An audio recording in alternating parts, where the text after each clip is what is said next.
Bonjour à tous et bienvenue à tous les nouveaux abonnés qui ont rejoint cette chaîne. Je vous propose dans cette vidéo de faire un pain maison cuit à la cocotte. Vous allez voir que c'est très simple à faire son pain maison. Allez, on démarre la vidéo avec les ingrédients.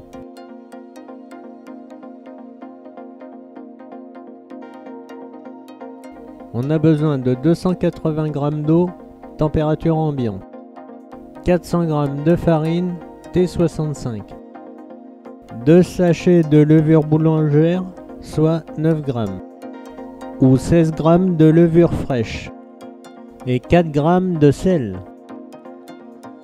Dans la cuve d'un robot pâtissier, je viens déposer mes 2 sachets de levure.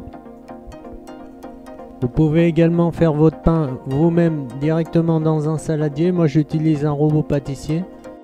Si vous le faites directement dans un saladier, c'est exactement la même recette.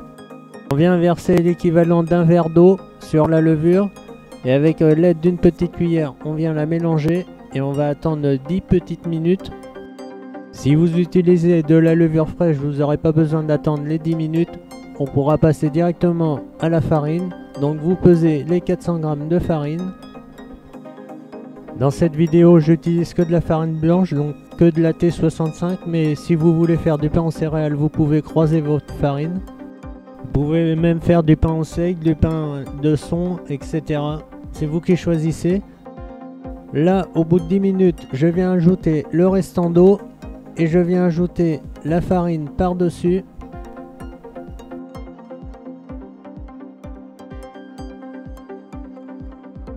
Je viens ensuite ajouter mes 4 g de sel.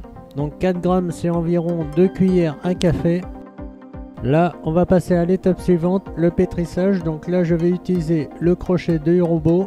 Donc si vous la faites à la main, vous allez mélanger pendant 5 petites minutes. Pour le robot c'est pareil, c'est 5 minutes en première vitesse. Au bout des 5 minutes, je viens corner un petit peu et je vais passer directement en deuxième vitesse pendant 10 minutes. Si vous la pétrissez à la main, c'est pareil, 10 minutes de pétrissage. Au bout des 10 minutes, on va avoir une pâte qui colle un petit peu mais qui a de la force. Donc là, on va commencer par enlever déjà le crochet. Ensuite, on va commencer à former une petite boule avec la corne. Donc pour ceux qui la font à la main, vous prenez un saladier propre et vous mettez votre boule de pain dedans. Et là on va venir le recouvrir et on va la laisser 45 minutes à température ambiante. Donc voici 45 minutes plus tard. Comme vous le voyez, notre pâte a bien gonflé, elle a doublé de volume. Donc là on va mettre un petit peu de farine et on va commencer par la dégazer. Une fois la pâte dégazée, on va pouvoir la sortir du saladier ou de votre cuve. N'hésitez pas à mettre un petit j'aime ou à vous abonner à la chaîne si ce n'est pas encore fait. Allez, on reprend notre petite vidéo. Donc là, on vient étaler un petit peu la pâte et je viens ramener les bords vers le milieu pour former une petite boule. Donc là, on retourne notre pâte dans l'autre sens pour plus avoir les pliures et on vient serrer tout doucement avec les mains. Une fois notre boule formée, je vais venir prendre ma cocotte avec mon papier cuisson et je vais déposer ma boule de pâte. Et je vais venir la scarifier par-dessus. Donc là je vais prendre une lame de rasoir. Moi j'ai une lame de boulangère mais vous pouvez prendre une lame de rasoir ou un couteau. Vous commencez à faire le petit dessin que vous souhaitez. Une fois que vous avez fait votre petit dessin, on va venir remettre le couvercle de la cocotte et on va la laisser pousser pendant 1 heure à température ambiante.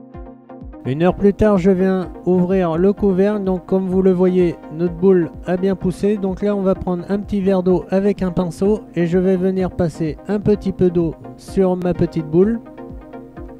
Ça va permettre d'avoir de l'humidité et d'avoir une belle couleur pour la cuisson. En attendant, commencez à préchauffer votre four à 220 degrés. On remet le couvercle. Une fois votre four bien chaud, vous pouvez enfourner votre cocotte pendant 35 minutes.